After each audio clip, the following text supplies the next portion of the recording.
ओम शांतं शाश्वतप्रमेयमनघं निर्वाणशान्तिप्रदं ब्रह्मा शम्भु फणीन्द्रसेवमनिशं वेदान्तवेद्यं विभुं रामाख्यं जगदीश्वरं सुरगुरुं मायामनुष्यं हरिं वन्देऽहं करुणाकरं रघुवरं भूपालचूडामणिम् ओम नान्यास्पृहा रघुपते हृदये स्मदीये सत्यं वदामि जिह्वानिखिलान्तरात्मा भक्तिं प्रेच्छरूपं निर्भरां मे कामादिदोषरहितं कुरु मानसं च।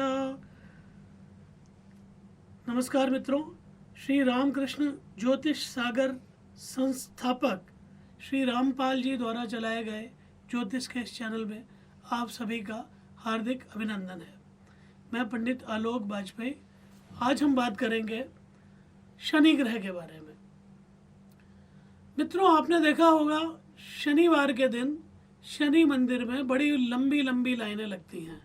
इसी प्रकार जिस दिन शनिचरी अमावस्या होती है, यानी जिस दिन शनिवार और अमावस्या एक ही दिन पड़ती है, उस दिन भी आप पाएंगे कि हजारों लाखों लोग शनि के मंदिर में लाइन लगा के अपनी इच्छा की पूर्ति के लिए या शनि के प्रकोप से बचने के लिए लाइन लगा के खड़े रहते हैं।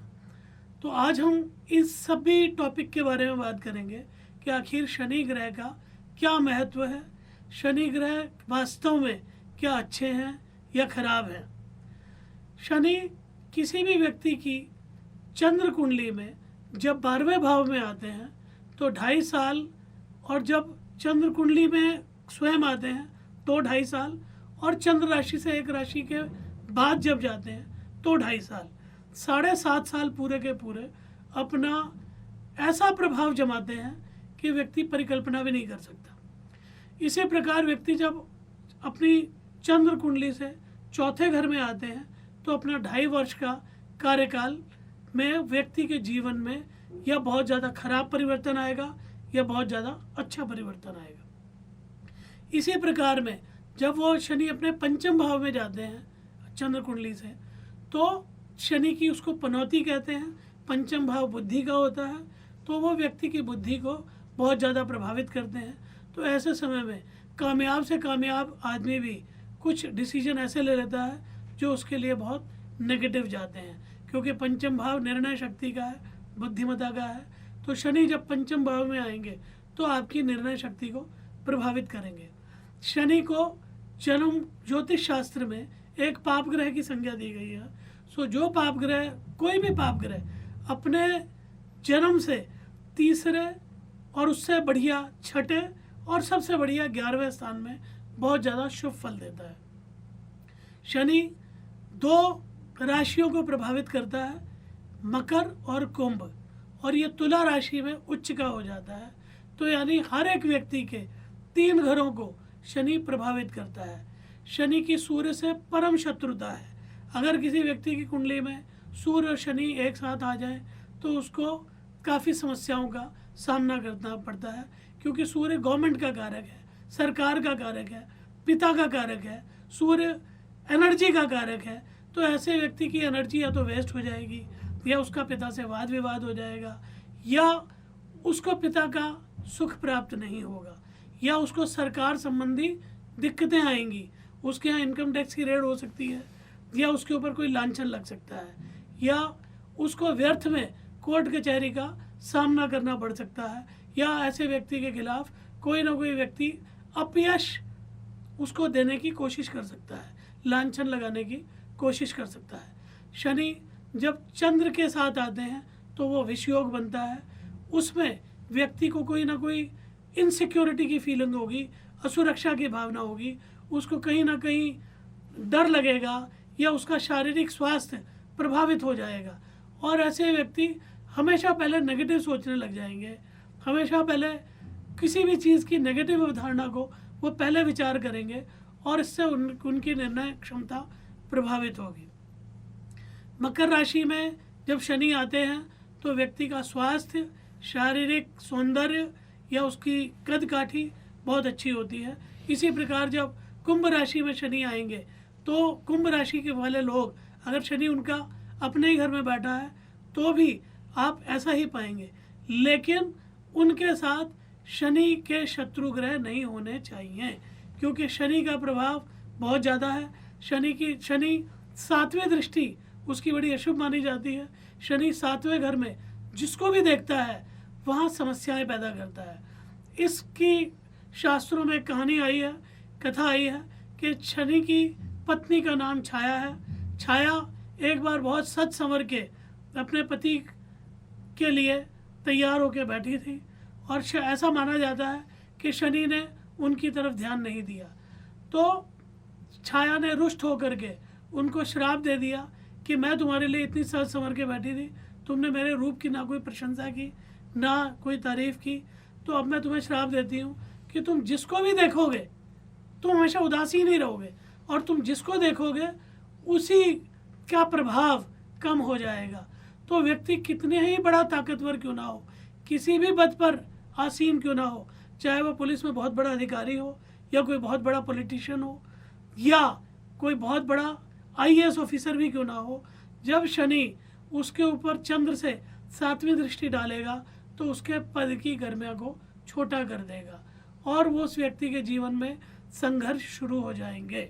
चाहे वो न्यायाधीश क्यों ना हो, चाहे वो, मैं फिर रिपीट कर रहा हूँ, किसी भी बड़े पद पे क्यों ना हो, अगर शनि की 7वीं दृष्टि उसके ऊपर पड़ेगी तो वो दुखी होगा। उस 2.5 साल के अंदर अंदर उसकी बुद्धि भ्रमित हो जाएगी और वो गलत निर्णय लेकर ही मानेगा। इसी प्रकार शनि राहु का मित्र है। शनि जब मंगल के साथ आते हैं तो शनि और मंगल की आपस में बोलचाल बंद हो जाती है।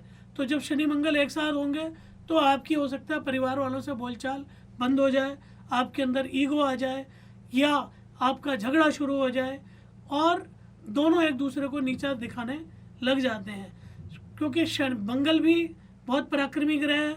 जब शनि मंगल एक साथ आएंगे तो व्यक्ति पराक्रमी होगा और ऐसा व्यक्ति पुलिस डिपार्टमेंट में या एनकाउंटर स्पेशलिस्ट बन सकता है। ऐसा व्यक्ति खेती बाड़ी, बिल्डिंग कंस्ट्रक्शन, इन सब कामों में बहुत ज़्यादा आगे होगा, या कोई भी ऐसा काम जिसमें समाज को प्रभावित करने के लिए बहुत ज़्यादा शक्ति चाहिए, जैसे राजनीति, उसमें भी वो बहुत कामयाब होता है। ये सब डिपेंड करेगा कि आपकी शनि की पावर कितनी है, क्योंकि अगर हम बाकी ग्रहों को लें तो बाकी ग्रहों की चाल या उनको एक राशि को पूरा चक्कर लगाने में बहुत कम समय लगता है। जैसे राहु 18 महीने में एक राशि को कवर कर लेते हैं, सूर्यदेव सिर्फ 1 महीने में, मंगल, शुक्र, बाकी ग्रह लगभग 1 महीने या उससे कम अवधि में बाकी एक राशि का चक्कर लगा लेते हैं। सिर्फ गुरु, राहु और शनि, ये 3 ग्रह ऐसे हैं जो ज़्यादा समय तक रहते हैं। और उसमें खासकर शनि लगभग 30 महीने एक राशि में रहते हैं। जब 30 महीने किसी भी व्यक्ति के जीवन में सबसे महत्वपूर्ण महीने होते हैं। उस 30 महीने में कुछ से कुछ होने की क्षमता रखते हैं। जैसे मान लीजिए आप कोई बिल्डिंग बनानी शुरू करें तो मिनिमम 1 साल तो लगेगा ही लगेगा। इसी प्रकार 30 महीने में सोचिए व्यक्ति के स्वास्थ्य का कहाँ से कहाँ पहुँच सकता है, वो उसके करियर का वो कहाँ से कहाँ पहुँच सकता है, चाहे अच्छा है या खराब, जो भी होना होगा ये 30 महीने में, और ख़ासकर जब 7.5 आती है तो 7.5 साल में।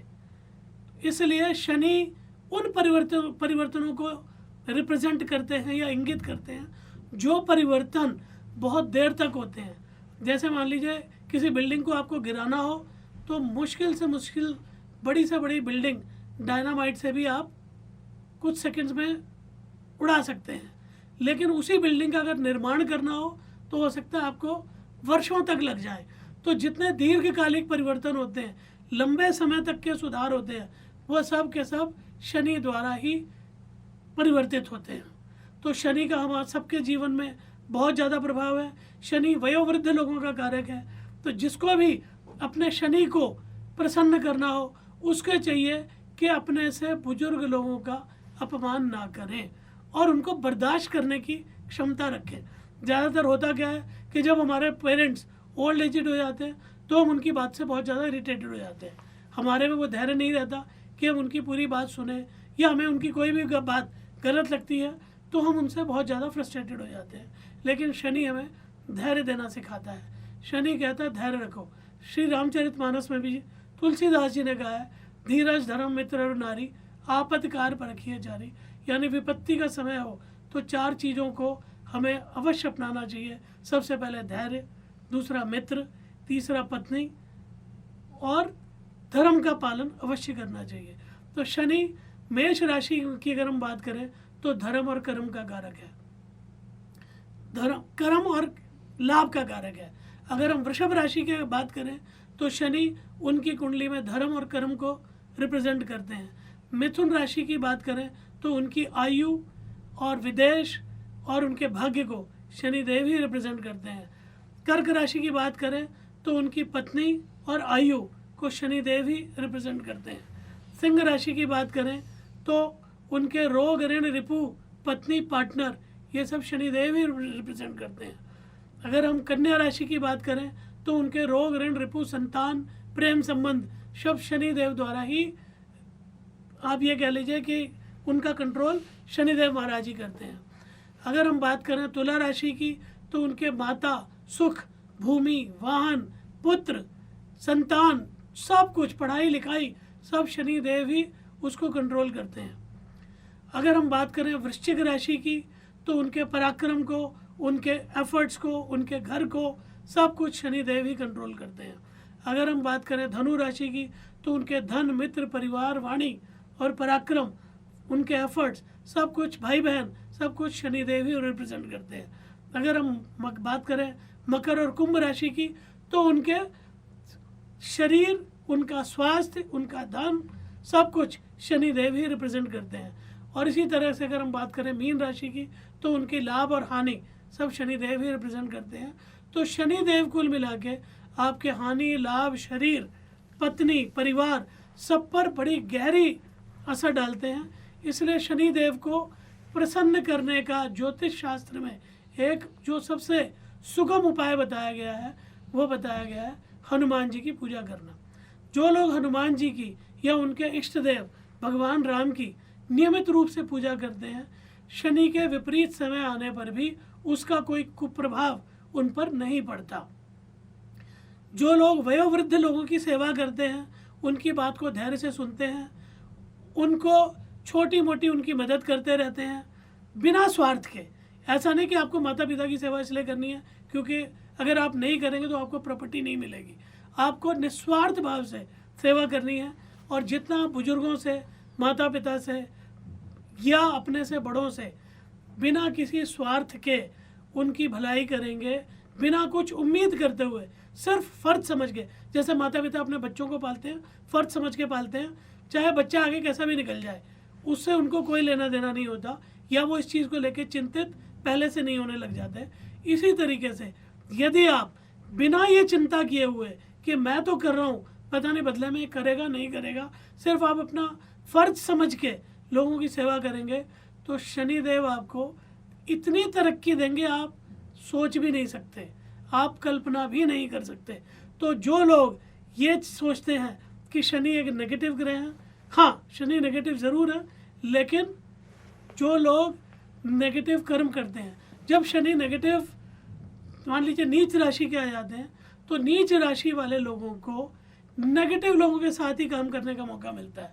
यानी उनको ऐसे लोगों के साथ काम करेंगे जो गैर कानूनी काम करते हैं या लोगों का शोषण करते हैं या स्मगलिंग करते हैं या कोई गलत तरीके से धन कमाते हैं, तो वो चाहे उनकी इच्छा हो या ना हो, उनको उस माहौल में रहना पड़ेगा। ये सब मैं उदाहरण दे रहा हूँ, ये सब किसी व्यक्ति की इंडिविजुअल कुंडली से ज़्यादा पता लगेगा कि शनि आपके लिए अच्छे हैं या खराब हैं। तो अगर आपको शनि की कृपा चाहिए तो आपको, जैसे मैंने बताया, वयोवृद्ध लोगों से बहुत सावधानी से पेश आना चाहिए, उनको धैर्य के साथ उनके साथ डील करना चाहिए, उनको सेवा करनी चाहिए और ये सब करना चाहिए बिना किसी फल की प्राप्ति के। ये सोचिए ही मत, आप ये मान के चलिए कि आपका कर्तव्य है और शनिदेव आपको निश्चित तौर पे उसका अच्छा फल अवश्य देंगे। अब हम बात करते हैं शनि को, अगर शनि मंगल के साथ बैठते हैं तो ऐसे लोगों को बहुत ज़्यादा चोटें लगने की संभावना है या उनके काम में अनएक्सपेक्टेड डिले हो जाता है। शनि के ऊपर अगर गुरु की दृष्टि पड़ रही है तो शनि के जितने भी नेगेटिव इम्पैक्ट हैं वो ख़त्म हो जाते हैं, वो इस तरीके से ख़त्म हो जाते हैं कि अगर मान लीजिए आप एक नाव में बैठे हैं और समुद्र में तूफ़ान आ गया, या किसी शिप में बैठे हैं तो नदी या समुद्र में तूफ़ान आ जाए, हो सकता है बाकी सब लोगों को नुकसान हो जाए, लेकिन जिसके ऊपर गुरु की दृष्टि होती है उसका कोई ना कोई सहारा या तारणहार अवश्य मिल जाता है। तो शनि इसलिए इतना नेगेटिव ग्रह नहीं है। हाँ, ये नेगेटिव सिर्फ उन लोगों के लिए है जो पाप करके धन कमाते हैं और उनको शनि अवसर देते रहते हैं कि अभी आपके पास बल है, बाहुबल है, धन का बल है, अभी आपके कनेक्शन है, आप जो मर्जी कहिए, जो मर्जी करिए, अभी आप कार्य करने में स्वतंत्र हैं। लेकिन जब शनि देना बंद करेंगे, जब वो नेगेटिव परिणाम लाएंगे, तो वही व्यक्ति सिर्फ आहे भरता रह जाता है।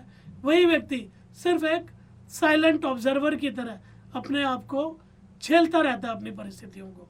तो यदि आप शनि का आशीर्वाद लेना चाहते हैं तो पहले तो किसी के ऊपर अन्याय मत करिए और हमेशा भगवान से सद्बुद्धि की प्रार्थना करिए। आपने शास्त्रों में कहानी पढ़ी होगी कि हनुमान जी को भूलने का वरदान था। ये भूलने का वरदान हम सबको है। हम सबको नहीं पता हमारे अंदर कितनी शक्तियाँ हैं।